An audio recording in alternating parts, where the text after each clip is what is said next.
हमारे साथ जुड़ गए हैं डॉक्टर अंशुमन जी। आपका स्वागत है हरियाणा न्यूज पर। धन्यवाद। अंशुमन जी, किस तरह से देख रहे हैं जो खबर सामने आई है कोविशील्ड को लेकर के, क्योंकि भारत में ज्यादातर आबादी को यही वैक्सीन लगी है कोविशील्ड, और इसको लेकर के अब ये चौंकाने वाला जो खुलासा हुआ, इसको लेकर के क्या कुछ आप कहना चाहेंगे? भारत में अब तक क्या कुछ असर इसका देखने को मिला है और क्या कुछ खतरे हैं? जी बिल्कुल, देखिए सबसे पहले तो ये समझना जरूरी है कि इस रिपोर्ट से, इस स्टडी से या कोर्ट में एक्सेप्टेंस से पैनिक करने की जरूरत नहीं है। उसके पीछे के वजह को समझना जरूरी है। जी 2022 तक सरकारी आंकड़ा कह रहा है लगभग भारत में 1.7 बिलियन वैक्सीन लगी है। आप भी कह रहे हैं कि 80% उसमें कोविशील्ड है, बिल्कुल ठीक है। 70.6% वर्ल्ड की आबादी लगभग अभी तक सिंगल डोज वैक्सीन ले चुकी है। उसमें एस्ट्राजेनेका काफी डोजेज हैं और टोटल वर्ल्ड के वैक्सीनेशन डोज हो चुके 13.7 बिलियन केसेज, इतने हो गए। अब इसमें अभी रिसेंट रिपोर्ट में एस्ट्राजेनेका पे बात पहले भी आई थी, तब स्टडी करके जब उन्होंने बताया तो कहा गया थ्रोम्बोसिस थ्रोम्बोसाइटोपेनिया सिंड्रोम जैसी तकलीफ हो गई है। अब इसको लूजली नहीं लेना चाहिए कि लोग इसको समझ लें हार्ट अटैक बोल रहे हैं।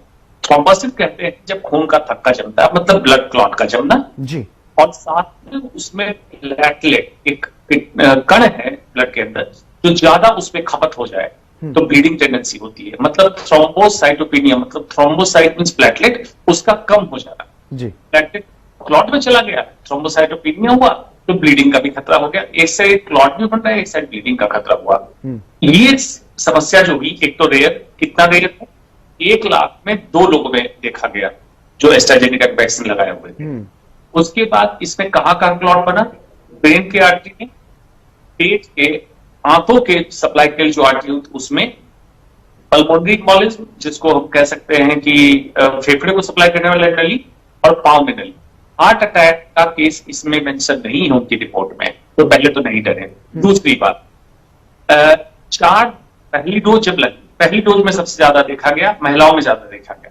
पहली डोज लगने के 4 दिन से लेकर 42 दिन के अंदर ये समस्या आई थी।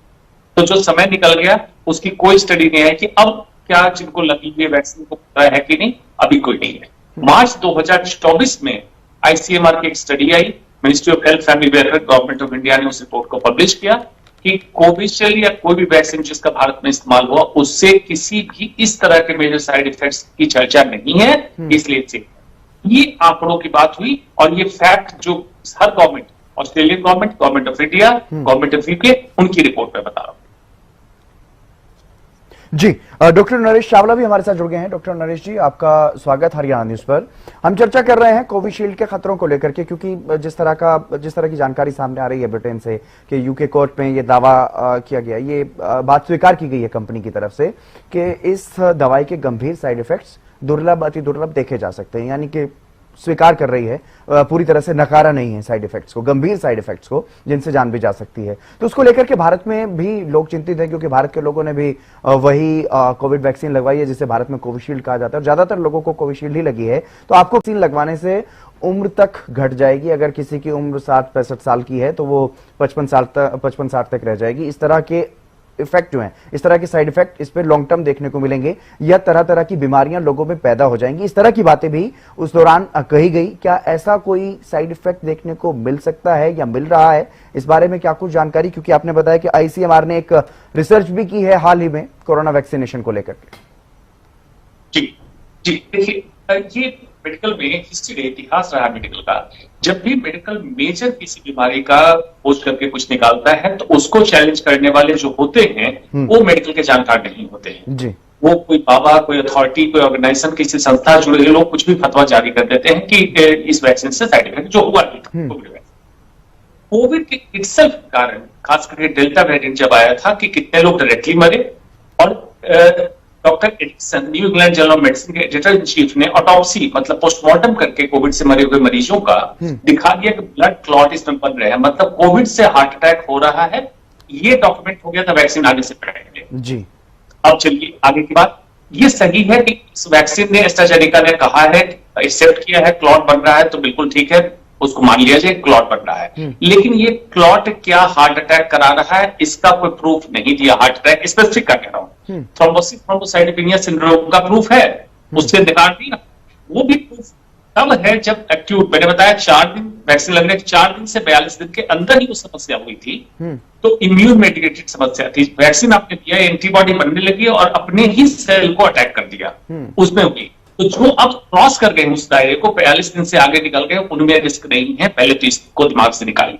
हिंदुस्तान में आज डायबिटीज, ओबेसिटी मोटापा, स्ट्रेस, एयर पोल्यूशन, स्मोकिंग, ये 5 ऐसे बड़े फैक्टर हैं जो ऑलरेडी इंसान को हार्ट अटैक के लिए प्रोन किया हुआ है, जिसकी कोई स्क्रीनिंग या रोकथाम प्रिवेंशन जैसा नहीं चल रहा है। उसमें मान लीजिए किसी को कोविड हो जाए अभी भी, आज की डेट में भी, या वैक्सीनेशन से यही तकलीफ हो, उसको अगर अटैक हो तो कहेंगे कोविड वैक्सीन से हुआ, ऐसा नहीं है। जब भी मेडिकल की स्टडी होती है, रिसर्च होता है, एक चीज होती है कंफाउंडिंग फैक्टर, वो कौन कौन से और फैक्टर हैं जो इसमें उपलब्ध नहीं है, तब मानेंगे डायरेक्टली इसी समस्या हुई। तो हिंदुस्तान में ऐसी स्टडी नहीं हुई है, आईसीएमआर की स्टडी जो आई है उससे उन्होंने नकारा है, इसलिए पैनिक ना करें। यस, डॉक्टर चावला ने बिल्कुल सही कहा, फर्दर रिसर्च इज नीडेड, और रिसर्च हो और पता चले। और मेडिकल साइंस की अच्छाई यही है, हर समय एक्सेप्ट करता है अपनी गलतियों को और उसको रेक्टिफाई करता है, करेक्ट करता है, ताकि हमारे लोग सेफ रहें, क्योंकि पब्लिक नहीं जानती है मेडिकल साइंस कैसे चलता है। ये डॉक्टर और साइंटिस्ट का काम है मेडिकल साइंस को ट्रांसपेरेंट रखे, पारदर्शी रखे, तभी बेहतर है, ना कि इसको छुपाता रहे, इसकी गलतियों को छुपाता रहे। ये हमारा मेडिकल साइंस का काम है। बिल्कुल, जिस तरह से डॉक्टर नरेश जी भी बता रहे थे कि हमारा जो मेन पर्पस है इस कार्यक्रम को करने का वो यही है कि ताकि लोगों में पैनिक ना हो, क्योंकि जैसे भी कोई खबर सामने आती है तो लोगों में एक डर का माहौल बन जाता है कि हमने तो वैक्सीन ली है, यानी कि हमें तो अब हार्ट अटैक का खतरा है। ये इस कार्यक्रम का मकसद है। बिल्कुल बिल्कुल ठीक कहा आपने। आई रिपीट माई वर्ड्स, जैसे हमारे देश में because it's huge population and a very very population, जैसे फ्लू चलता रहता है उस तरीके से, लेकिन अभी आज की तारीख में पूछा जाए तो all vaccine should be further investigated, search होनी चाहिए, इसको मैस कंजम्पशन के लिए अभी अप्रूव नहीं करना चाहिए। बिल्कुल, अंशुमन जी आप क्या कहेंगे इस बात को लेकर के, क्योंकि लोगों में लगातार जिस तरह से कोरोना वैक्सीन का, तो आप दोनों एक्सपर्ट्स ने कहा कि कोरोना वैक्सीन का इसे असर नहीं माना जाना चाहिए। जिन लोगों को हार्ट अटैक जैसा खतरा हो रहा है या हार्ट अटैक आ रहा है युवावस्था में भी, जो पूरी तरह से हष्ट ठीक ठाक दिखते हैं, स्वस्थ दिखते हैं, उन लोगों को भी जो हार्ट अटैक आ रहा है, उसके पीछे फिर क्या वजह है? जी, सबसे पहले तो आपने वैक्सीन का पूछा तो उसका बताते चलो जी। अब कोरोना वैक्सीन रिकमेंडेड नहीं है, bearing few of the subset, उसको छोड़ दीजिए, सबसेट एकेडमिक्स है, उसको जानने की जरूरत नहीं कॉमन पब्लिक को।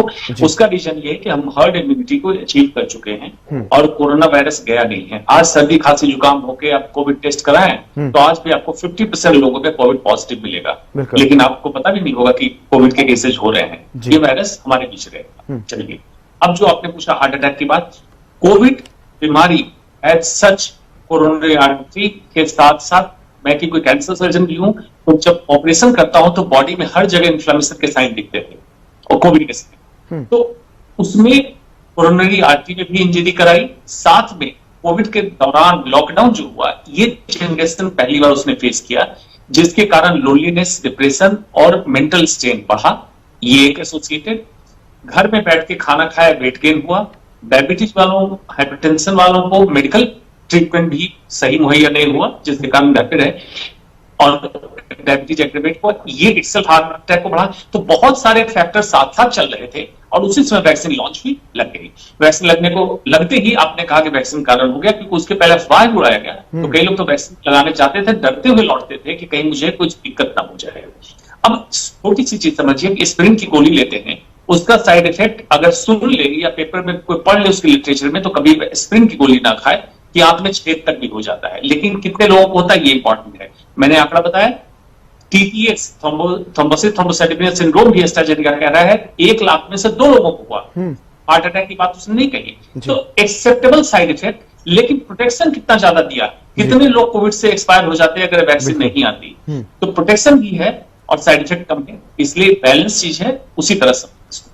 चलिए, बहुत शुक्रिया हमारे साथ जुड़ने के लिए डॉक्टर अंशुमन आपका भी, और डॉक्टर नरेश चावला हमारे साथ जुड़े, आप दोनों एक्सपर्ट्स। और कोरोना की वैक्सीन को लेकर के जो डर की बात कही जा रही है, कोविशील्ड से खतरे की घंटी की जो बात सामने आई है, उसको लेकर के स्पष्टीकरण यहाँ पर इन दोनों हेल्थ एक्सपर्ट्स ने हमें दिया और बताया कि ज्यादा पैनिक होने की जरूरत नहीं, डरने की, घबराने जैसी कोई स्थिति नहीं है, ये सिर्फ प्रोटेक्शन के लिए था, इमरजेंसी में था, और अब वैक्सीन लगवाने जैसी भी कोई ऐसी बात नहीं है कि वैक्सीन लगवाना बहुत जरूरी है।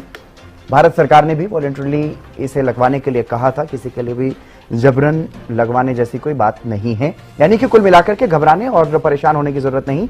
ये जो बात सामने आई है